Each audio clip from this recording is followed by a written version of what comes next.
Part II. Of the Strange Case of Dr. Jekyll and Mr. Hyde. Read by Bob Neufeld. The Strange Case of Dr. Jekyll and Mr. Hyde, by Robert Louis Stevenson. Part II. The Carew Murder Case. Nearly a year later, in the month of October, London was startled by a crime of singular ferocity, and rendered all the more notable by the high position of the victim. The details were few and startling. A maid-servant, living alone in a house not far from the river, had gone upstairs to bed about 11. Although a fog rolled over the city in the small hours, the early part of the night was cloudless, and the lane, which the maid's window overlooked, was brilliantly lit by the full moon.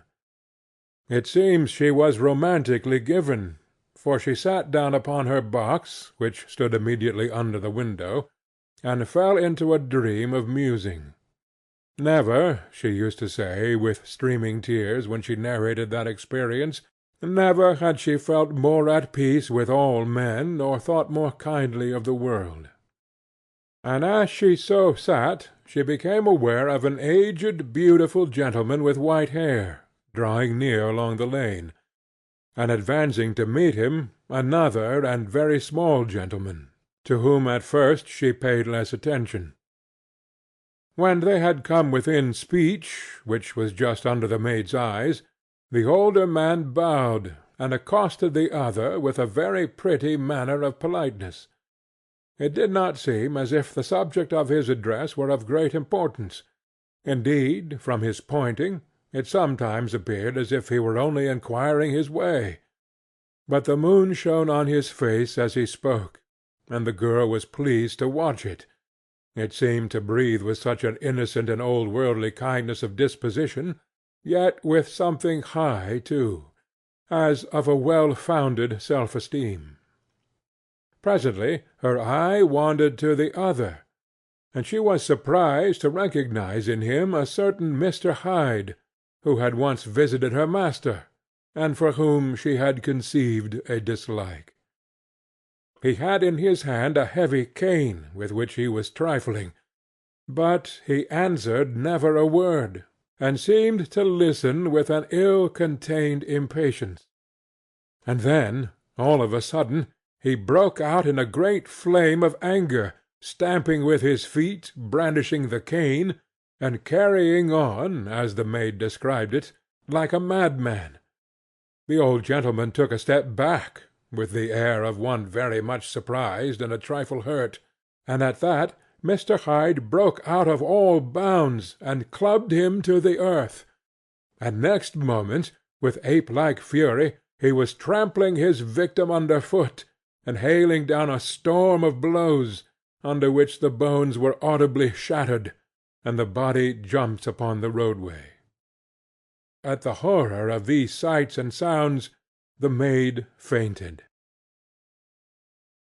It was 2 o'clock when she came to herself and called the police.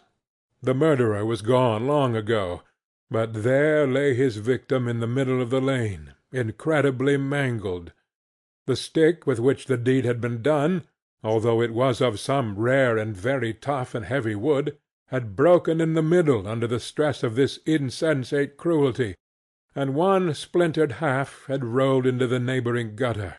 The other, without doubt, had been carried away by the murderer. A purse and gold watch were found upon the victim, but no cards or papers, except a sealed and stamped envelope, which he had been probably carrying to the post, and which bore the name and address of Mr. Utterson. This was brought to the lawyer the next morning, before he was out of bed, and he had no sooner seen it and been told the circumstances than he shot out a solemn lip. "I shall say nothing till I have seen the body," said he. "This may be very serious. Have the kindness to wait while I dress." And with the same grave countenance he hurried through his breakfast and drove to the police station, whither the body had been carried. As soon as he came into the cell he nodded. "Yes," said he, I recognize him. I am sorry to say that this is Sir Danvers Carew." "Good God, sir!" exclaimed the officer. "Is it possible?" And the next moment his eye lighted up with professional ambition. "This'll make a deal of noise," he said, "and perhaps you can help us to the man." And he briefly narrated what the maid had seen, and showed the broken stick. Mr. Utterson had already quailed at the name of Hyde, but when the stick was laid before him he could doubt no longer. Broken and battered as it was, he recognized it for one that he had himself presented many years before to Henry Jekyll. "Is this Mr. Hyde a person of small stature?" he inquired. "Particularly small and particularly wicked-looking is what the maid calls him," said the officer. Mr. Utterson reflected, and then, raising his head, "If you will come with me in my cab," he said, "I think I can take you to his house." It was by this time about 9 in the morning, and the first fog of the season. A great chocolate-covered pall lowered over heaven, but the wind was continually charging and routing these embattled vapours, so that as the cab crawled from street to street, Mr. Utterson beheld a marvellous number of degrees and hues of twilight, for here it would be dark like the back end of evening, and there would be a glow of a rich lurid brown, like the light of some strange conflagration, and here, for a moment, the fog would be quite broken up, and a haggard shaft of daylight would glance in between the swirling wreaths. The dismal quarter of Soho, seen under these changing glimpses, with its muddy ways and slatternly passengers, and its lamps, which had never been extinguished, or had been kindled afresh to combat this mournful reinvasion of darkness, seemed, in the lawyer's eyes, like a district of some city in a nightmare. The thoughts of his mind, besides, were of the gloomiest dye, and when he glanced at the companion of his drive, he was conscious of some touch of that terror of the law and the law's officers which may at times assail the most honest. As the cab drew up before the address indicated, the fog lifted a little, and showed him a dingy street, a gin-palace, a low French eating-house, a shop for the retail of penny numbers and twopenny salads, many ragged children huddled in the doorways, and many women of many different nationalities passing out, key in hand, to have a morning glass. And the next moment the fog settled down again upon that part, as brown as umber, and cut him off from his blackguardly surroundings. This was the home of Henry Jekyll's favourite, of a man who was heir to 250,000 sterling. An ivory-faced and silvery-haired old woman opened the door. She had an evil face, smoothed by hypocrisy, but her manners were excellent. Yes, she said, this was Mr. Hyde's, but he was not at home. He had been in that night very late, but he had gone away again in less than an hour. There was nothing strange in that. His habits were very irregular, and he was often absent. For instance, it was nearly 2 months since she had seen him till yesterday. "Very well, then, we wish to see his rooms," said the lawyer. And when the woman began to declare it was impossible, "I had better tell you who this person is," he added. "This is Inspector Newcomen, of Scotland Yard." A flash of odious joy appeared upon the woman's face. "Ah!" said she, "he is in trouble. What has he done?" Mr. Utterson and the inspector exchanged glances. "He don't seem a very popular character," observed the latter. "And now, my good woman, just let me and this gentleman have a look about us." In the whole extent of the house, which but for the old woman remained otherwise empty, Mr. Hyde had only used a couple of rooms, but these were furnished with luxury and good taste. A closet was filled with wine, the plate was of silver, the napery elegant. A good picture hung upon the walls, a gift, as Utterson supposed, from Henry Jekyll, who was much of a connoisseur, and the carpets were of many plies and agreeable in colour. At this moment, however, the rooms bore every mark of having been recently and hurriedly ransacked. Clothes lay about the floor, with their pockets inside out. Lock-fast drawers stood open, and on the hearth there lay a pile of grey ashes, as though many papers had been burned. From these embers the inspector disinterred the butt end of a green cheque-book, which had resisted the action of the fire. The other half of the stick was found behind the door, and as this clinched his suspicions, the officer declared himself delighted. A visit to the bank, where several £1,000 were found to be lying in the murderer's credit, completed his gratification. "You may depend upon it, sir," he told Mr. Utterson. "I have him in my hand. He must have lost his head, or he never would have left the stick, or, above all, burned the cheque-book. Why, money's life to the man. We have nothing to do but wait for him at the bank, and get out the handbills."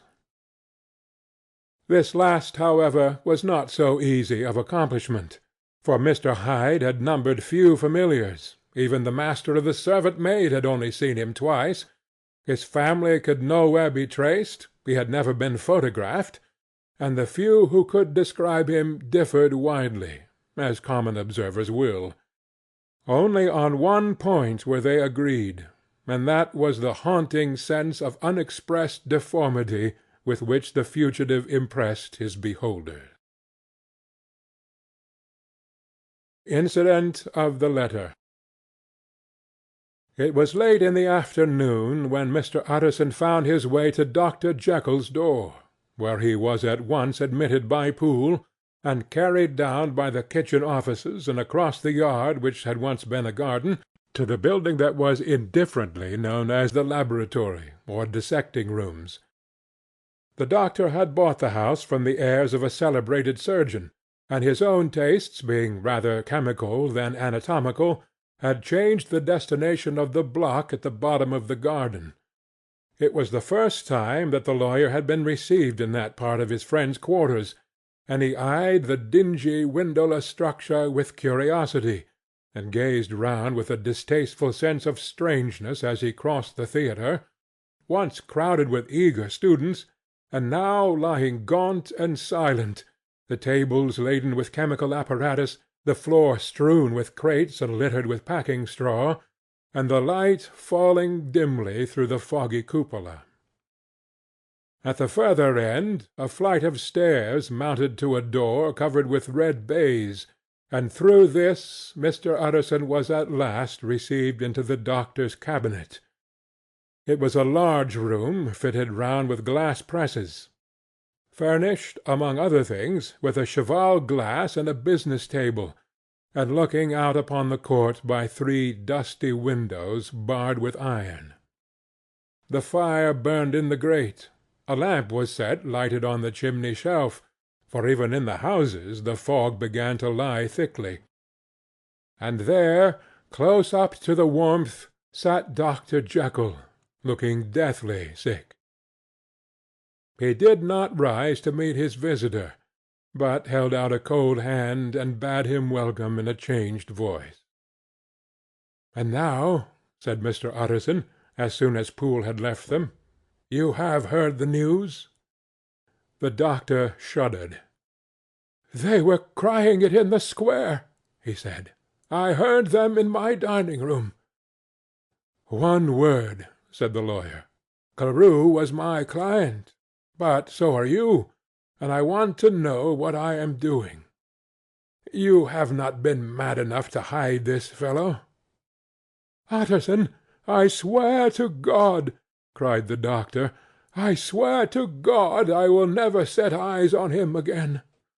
I bind my honour to you that I am done with him in this world. It is all at an end. and indeed he does not want my help. You do not know him as I do. He is safe. He is quite safe. Mark my words, he will never more be heard of." The lawyer listened gloomily. He did not like his friend's feverish manner. "You seem pretty sure of him," said he, "and for your sake I hope you may be right. If it came to a trial, your name might appear." "I am quite sure of him," replied Jekyll. "I have grounds for certainty that I cannot share with any one. But there is one thing on which you may advise me. I have received a letter, and I am at a loss whether I should show it to the police. I should like to leave it in your hands, Utterson. You would judge wisely, I am sure. I have so great a trust in you." "You fear, I suppose, that it might lead to his detection?" asked the lawyer. "No," said the other. "I cannot say that I care what becomes of Hyde. I am quite done with him. I was thinking of my own character, which this hateful business has rather exposed." Utterson ruminated a while. He was surprised at his friend's selfishness, and yet relieved by it.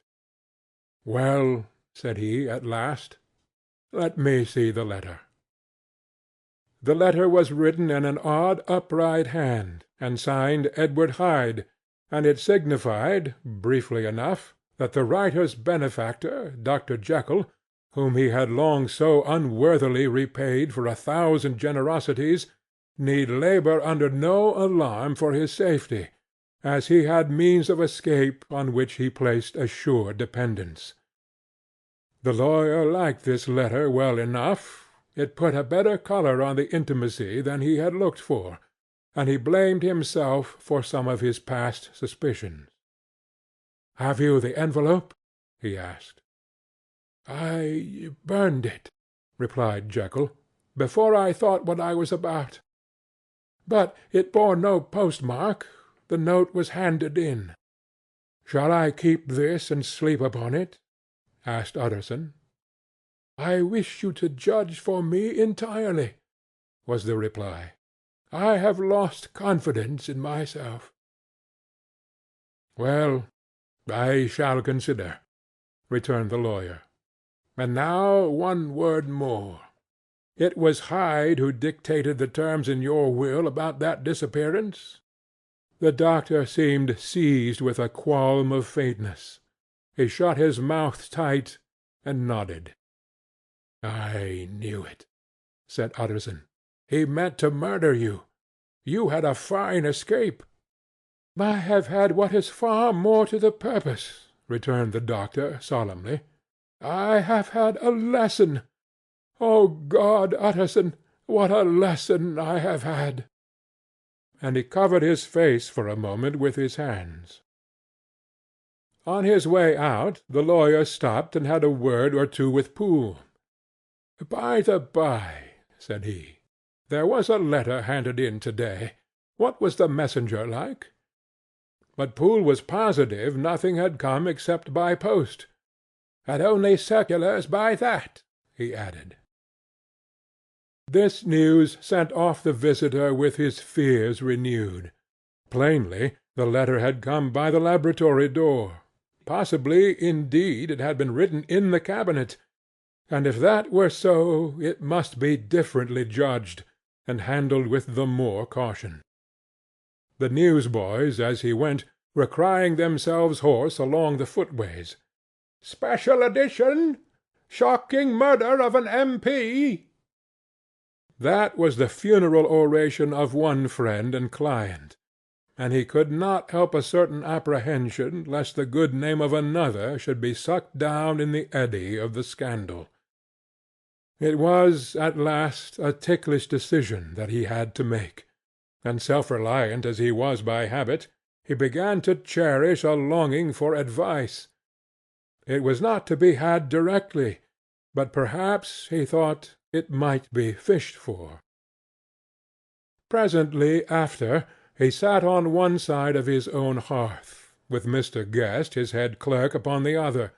and midway between, at a nicely calculated distance from the fire, a bottle of a particular old wine that had long dwelt unsunned in the foundation of his house. The fog still slept on the wing above the drowned city, where the lamps glimmered like carbuncles, and through the muffle and smother of these fallen clouds the procession of the town's life was still rolling in through the great arteries with a sound as of a mighty wind. But the room was gay with firelight. In the bottle the acids were long ago resolved, the imperial dye had softened with time, as the colour grows richer in stained windows, and the glow of hot autumn afternoons on hillside vineyards was ready to be set free and disperse the fogs of London. Insensibly the lawyer melted. There was no man from whom he kept fewer secrets than Mr. Guest, and he was not always sure that he kept as many as he meant. Guest had often been on business to the doctor's. He knew Poole. He could scarce have failed to hear of Mr. Hyde's familiarity about the house. He might draw conclusions.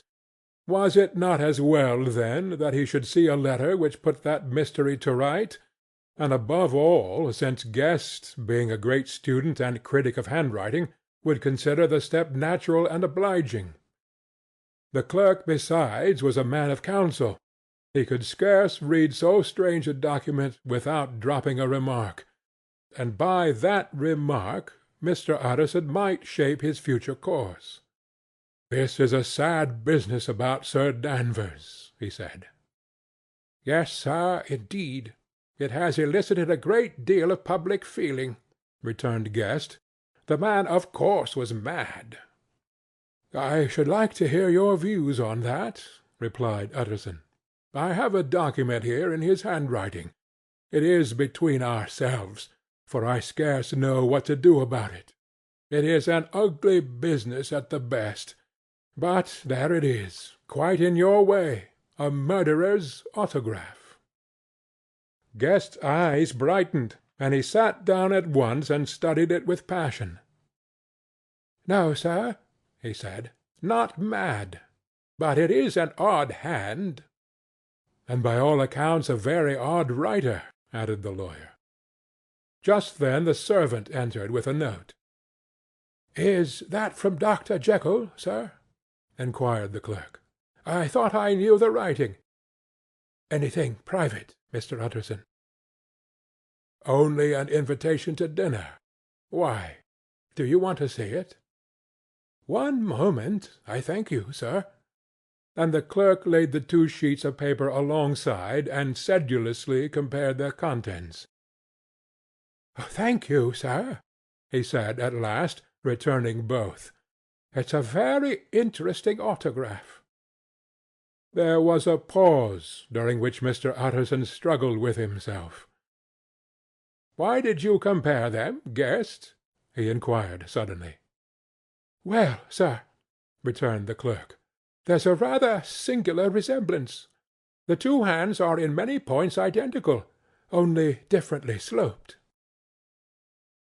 "Rather quaint," said Utterson. "It is, as you say, rather quaint," returned Guest. "I wouldn't speak of this note, you know," said the master. "No, sir," said the clerk. "I understand."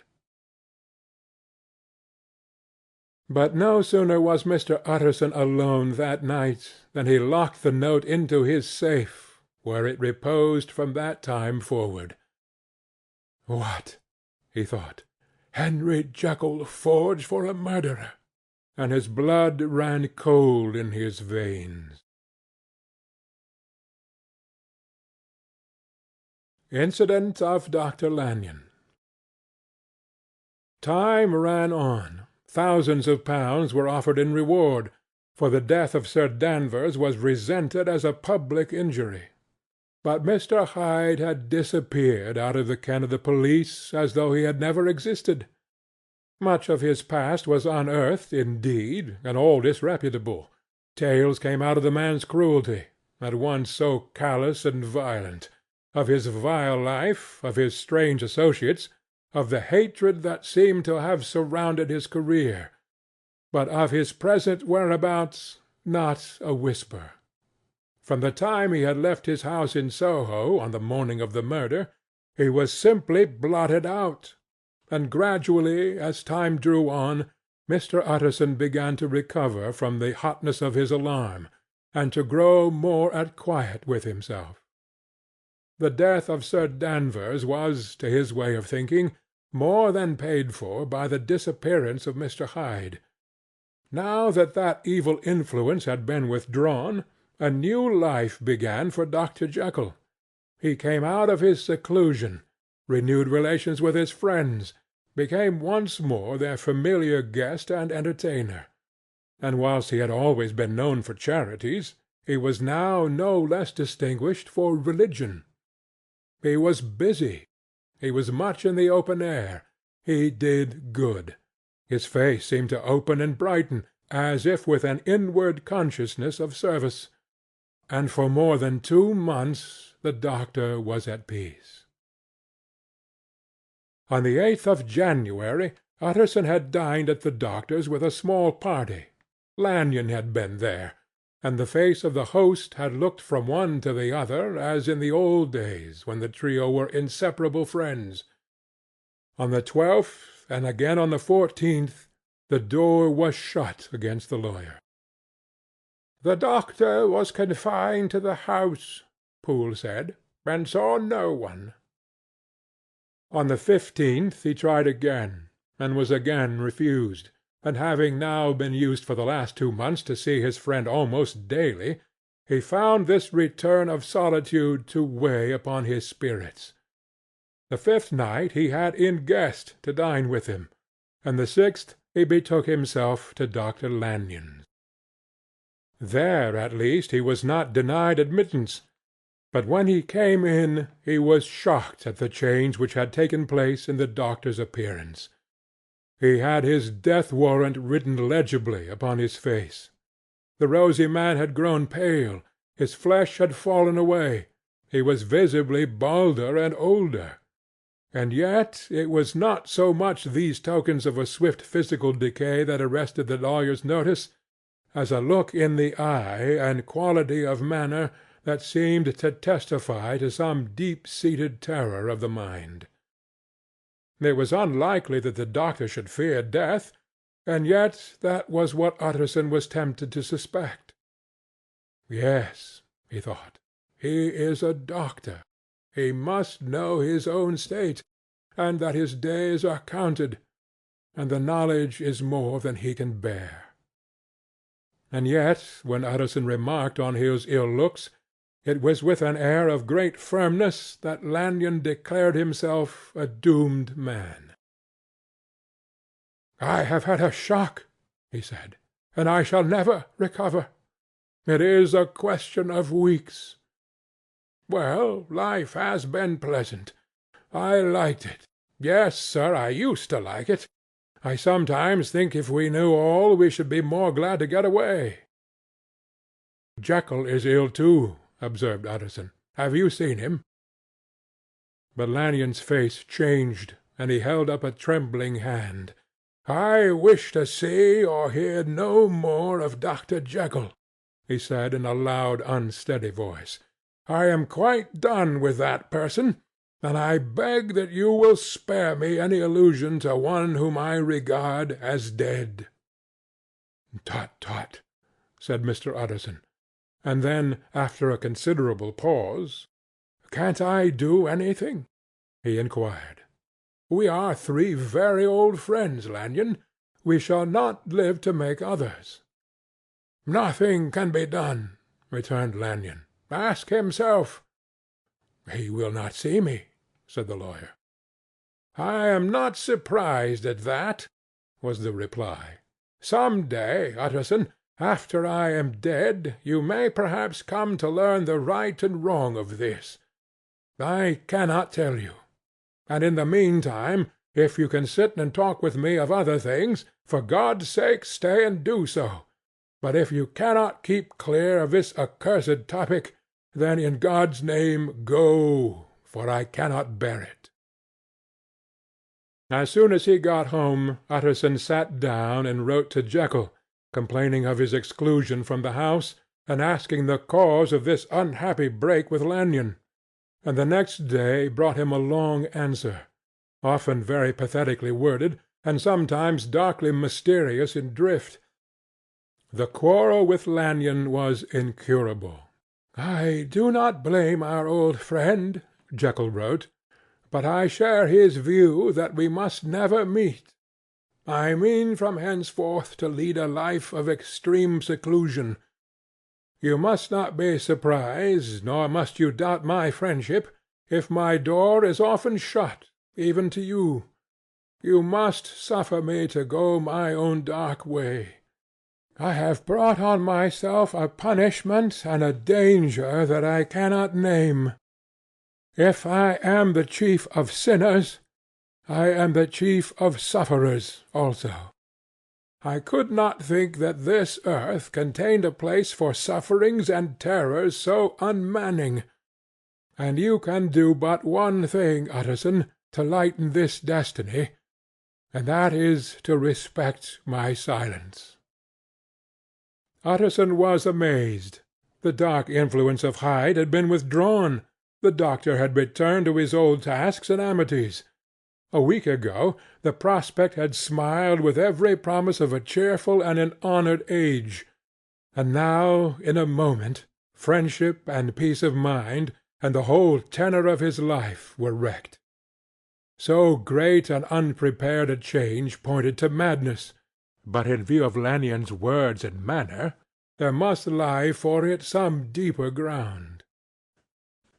A week afterwards Dr. Lanyon took to his bed, and in something less than a fortnight he was dead. The night after the funeral, at which he had been sadly affected, Utterson locked the door of his business room, and sitting there by the light of a melancholy candle, drew out and set before him an envelope, addressed by the hand, and sealed with the seal of his dear friend.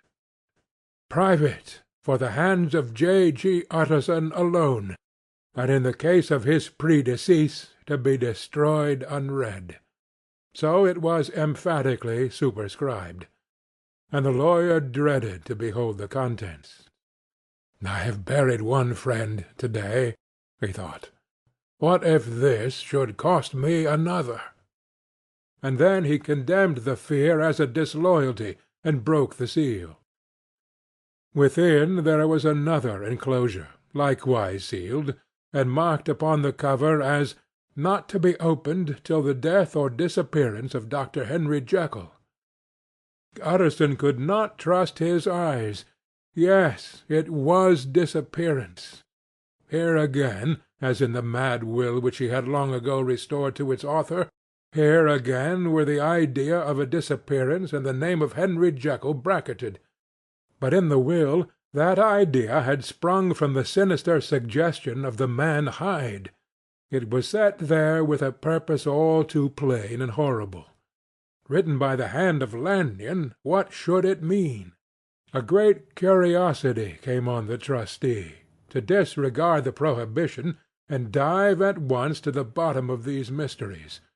But professional honour and faith to his dead friend were stringent obligations, and the packet slept in the inmost corner of his private safe. It is one thing to mortify curiosity, another to conquer it, and it may be doubted if, from that day forth, Utterson desired the society of his surviving friend with the same eagerness. He thought of him kindly, but his thoughts were disquieted and fearful. He went to call, indeed, but he was perhaps relieved to be denied admittance. Perhaps in his heart he preferred to speak with Poole about the doorstep, and surrounded by the air and sounds of the open city, rather than to be admitted into the house of voluntary bondage, and to sit and speak with its inscrutable recluse. Poole had indeed no very pleasant news to communicate. The doctor, it appeared, now more than ever, confined himself to the cabinet over the laboratory, where he would sometimes even sleep. He was out of spirits, he had grown very silent, He did not read. It seemed as if he had something on his mind. Utterson became so used to the unvarying character of these reports that he fell off little by little in the frequency of his visits.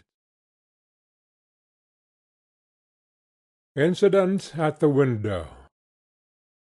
It chanced on Sunday, when Mr. Utterson was on his usual walk with Mr. Enfield, that their way lay once again through the by-street, and that when they came in front of the door both stopped to gaze on it. "Well," said Enfield, "that story's an end at least. We shall never see more of Mr. Hyde." "I hope not," said Utterson. "Did I ever tell you that I once saw him and shared your feeling of repulsion?"